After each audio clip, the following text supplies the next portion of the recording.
I think it's worth it.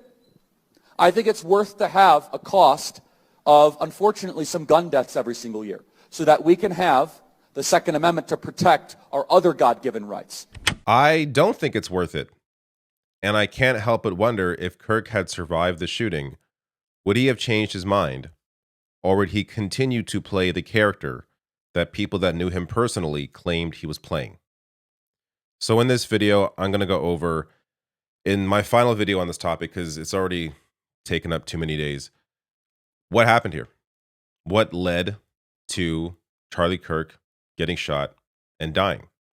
And it's really two important elements.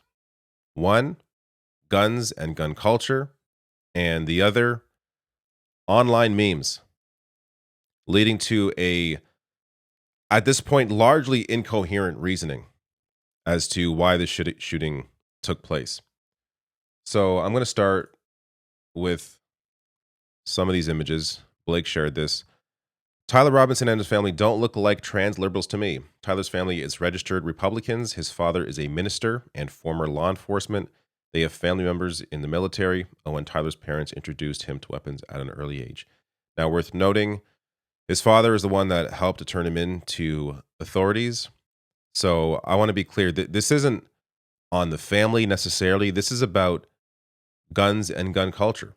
That this is normalized. Images like this, kids looking at weapons, holding guns, having guns at early ages. This is not specific to this family. This is a lot of American families. And this, combined with the other element that we'll get to, led to a situation where a shooting happened that absolutely, under no circumstance, should have happened, and happened for what appears to be just a completely incoherent in terms of any kind of reasoning or ideology. So, the Daily Beast has a piece where they discuss an interview that his grandmother gave. Charlie Kirk's suspect's grandma says family is all MAGA. She spoke with the Daily Mail on Friday after news of Robinson's arrest broke. Quote, "My son, his dad, is a Republican for Trump," Debbie told the outlet. "Most of my family members are Republican. I don't know any single one who's a Democrat." Going on to say, "I'm just so confused," Debbie said of her grandson's arrest. "Tyler is the shyest person. He has never, ever spoke politics to me at all." This gets to why I don't, at this point, even necessarily think this was politically motivated, at least not completely. There are some, let's be clear up front. This guy's not a leftist. I mean, that's very obvious. We're going to get to the memes and everything else out of this. That his family, the gun culture, clearly that isn't even in the question here. But I wouldn't even call him politically right-wing in the traditional sense. You could argue he's right-wing in the online meme world kind of sense. But it's such a bizarre situation because reading more and more about this just reminded me how old I am. I mean, one of the first times I really remembered or recognized how out of touch I now was, somebody who's getting older, was when all the Pepe the Frog memes were popping up. And I was just like, what is this? What are people doing? What's this with this frog? And I just felt completely out of it. And it's only gotten more ridiculous since then. And that was the world that this individual lived in. So this was somebody who went to high school with him. This was shared by Shadow of Ezra on Twitter. He describes him as nothing more than a Reddit kid. I went to school with this Tyler Robinson kid. I'll show y'all. That's him right there. Tyler Robinson. I'm not trying to clout chase, make this shit about me. But I'm not going to say I knew this kid really well. I didn't know him very well at all. But I definitely saw him for 3 straight years in high school. And the best way I could describe him is just like a Reddit kid. I don't know. I feel like if you were in high school around that same time, and even probably now, 2018, and then those kinds of kids. But that's exactly what he was. All I'm going to say is this is the kind of shit that happens when you spend way too much time online, and all of a sudden your beliefs are all the way this way or all the way this way, and you do some dramatic shit to please these people that are not your friends. This internet shit is seriously no joke. I think this really gets to the heart of that second element, how online Tyler Robinson was. For example, this Halloween costume. So Robert Evans writing very little in his family socials other than that Tyler was very online and dressed up on Halloween specifically to emulate this meme, this Pepe the Frog meme. Don't come to me to explain this to you because I don't know. I have no idea. This is all so absurd to me. But this gets to what was on the bullet casings. Inscriptions on the 3 unfired casings read, "Hey fascist!" "Catch!" Up arrow symbol, right arrow and symbol, and 3 down arrow symbols. A second unfired casing read, "Oh Bella Chow, Bella Chow, Bella Chow, Chow Chow." And a third unfired casing read, "If you read this, you are gay, LMAO." If you read this, you are gay. I mean, what do you say to this? So Max Fisher writes here, these are video game and furry memes. I cannot believe how irresponsible the Wall Street Journal was in blasting out a speculative claim that the bullets were inscribed with transgender and anti-fascist ideology as news, a catastrophic failure that could have real lasting consequences. And the Wall Street Journal came out to acknowledge their error because there was nothing having to do with that at all with trans ideology in any way. And the anti-fascist element is not actually anti-fascist, which is so, I'll get to the specifics here, but it's so important to note because I was watching a local news report in Canada about this last night. And they mentioned the clip where the governor discusses the anti-fascist meme as if that meant Tyler Robinson was anti-fascist or a leftist, when clearly that is not the case. So this was the other one. Notices bulges, OWO, what's this? This is apparently a furry reference. Like, all of this is so incredibly ridiculous. Vanity Fair has a great piece. Actually, I want to note something. Under this video, under sources on YouTube, I'm going to link to 2 important articles. If you want to truly try and understand what went on here or the thought process behind it, it's the Vanity Fair piece and the piece in the Daily Beast from the interview with the grandma. These are 2 good pieces to kind of try and understand or piece together what went on here, at least in the mind of this individual. But their headline, Groypers, Helldivers 2, Furries, what did the messages left by Charlie Kirk's alleged killer actually mean? So, before I get to those specifics, none of the phrases Robinson allegedly wrote are known code words for anything nefarious. They signal little beyond a connection to a contextless internet where memes take on a life of their own and are used by the benign and malignant alike. These are harmless memes that are just meme references to the online world that this guy was engaged in. The OWO casing, for instance, appears to be referencing a popular meme making fun of furry culture, a niche lifestyle in which people create alter ego styled after anthropomorphic animals. The combination of arrows found in another match is the combination of buttons players use to call in a bomb strike in the video game Helldivers 2, which, as somebody who enjoys Helldivers 2, I haven't played a whole lot of it. I don't have a good team to play with, but it's a fantastic game where you're killing aliens. So it's not as if, oh, he was inspired by Helldivers 2. It's a game where you're shooting fascist aliens, yet you yourselves are also fascist. So as they write here, a Starship Troopers style parody of a fascist interstellar empire. The Italian words are the lyrics to Bella Ciao, an anti-fascist Italian folk song that was prominently featured in the Netflix series Money Heist. And that last phrase appears to be a little more than a joke meant to antagonize or troll the reader. There's also reference, I was reading, that apparently this was also a reference to Nick Fuentes' online world, and we'll get to him later. So, when we discuss the potential for this individual being right-wing, we're talking about further right to Charlie Kirk. We're talking about Groypers. This is like the Nick Fuentes movement, these Christo-fascists.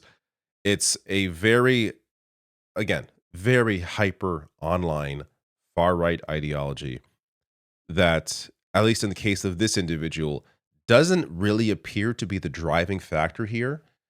But again, it's hard to get into the mind of somebody who their reasoning just appears to be completely incoherent. Now, worth bringing up the change of tune, which really tells you they know this individual is not leftist. This is not some, Antifa soldier. As the FUI Quit Twitter account predicted here, John Cooper writing, what will MAGA say if the man who fatally shot Charlie Kirk turns out to be an extreme right-wing Trump supporter? He'll just be a lunatic fringe lone wolf gunman who needed Jesus. Nancy Mace. We know Charlie Kirk would want us to pray for such an evil and lost individual like Tyler Robinson to find Jesus Christ. It really is.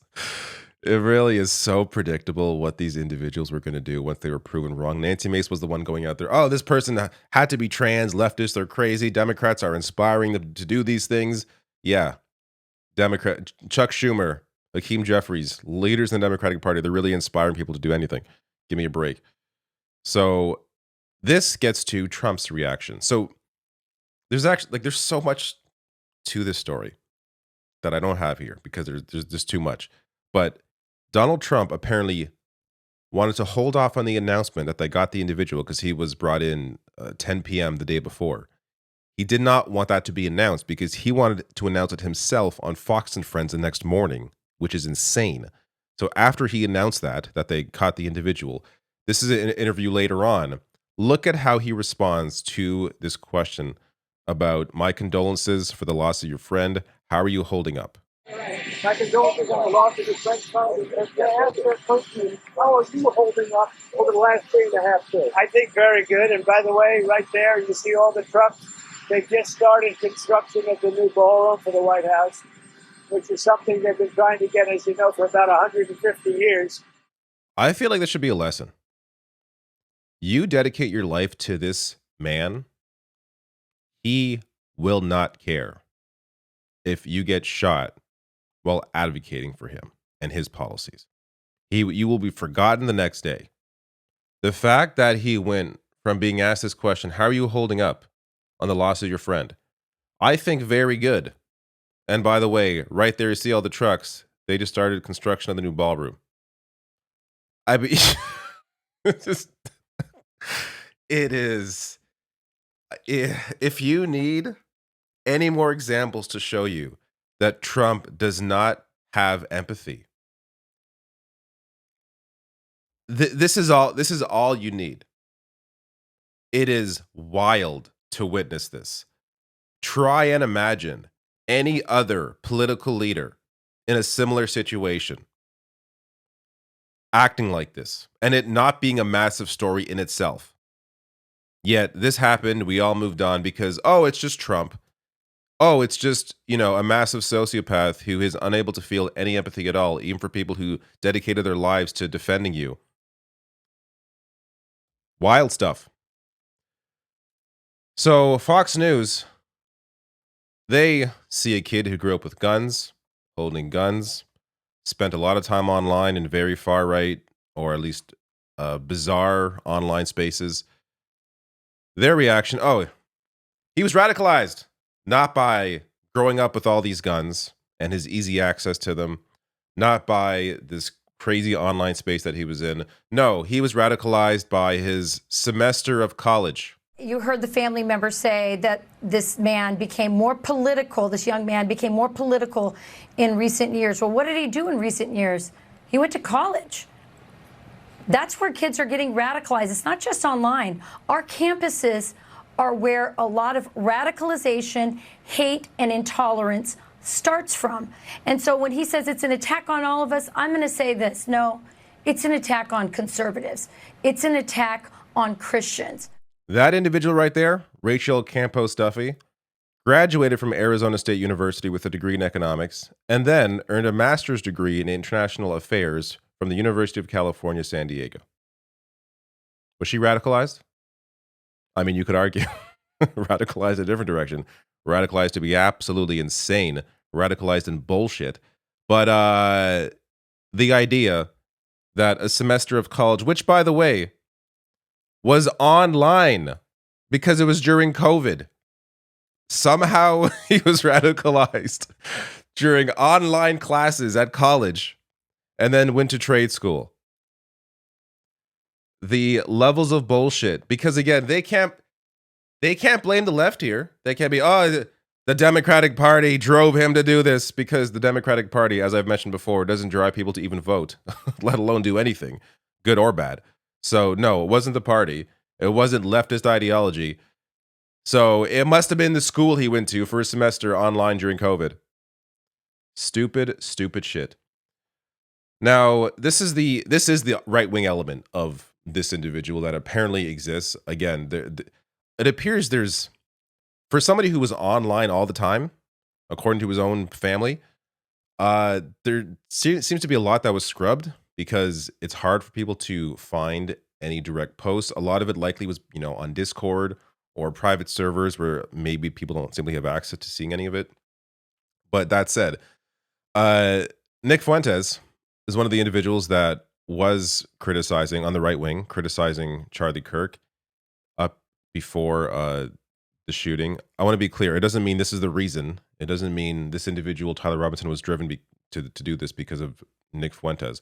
But it's just to point out that there's a far right element that was really critical of Charlie Kirk.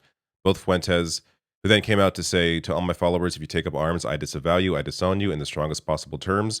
I think it's important for him to say that, whether or not you think he's doing it just to kind of protect himself. Regardless, I think it's important that he said that.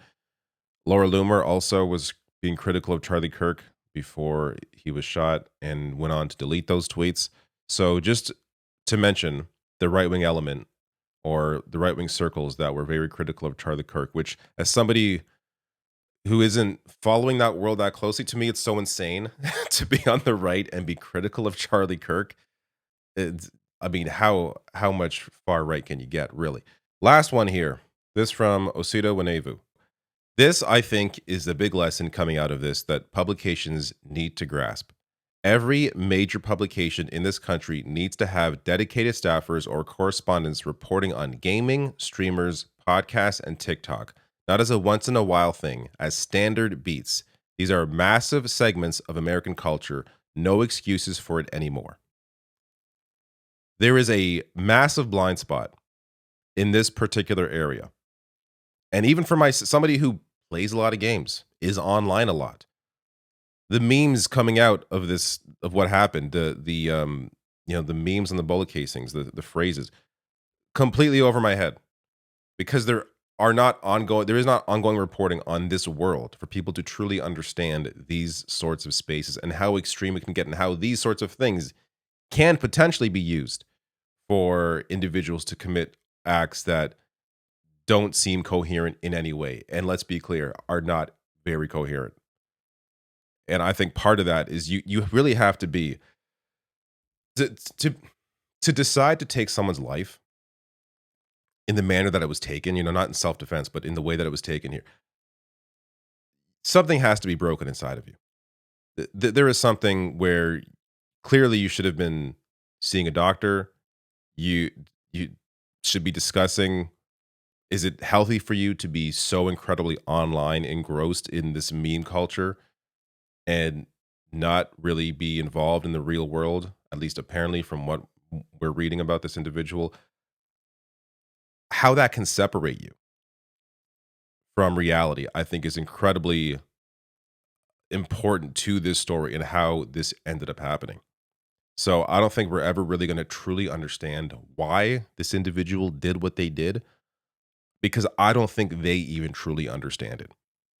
I think it could potentially simply come down to this person, Tyler Robinson, trying to impress his online friends, as his friend from school, or the individual, the student who knew him in school, said that this guy was super online and he thinks he did it to maybe impress his friends online. It's very bizarre, and coming out of this, we simply need more reporting on this world to truly understand it.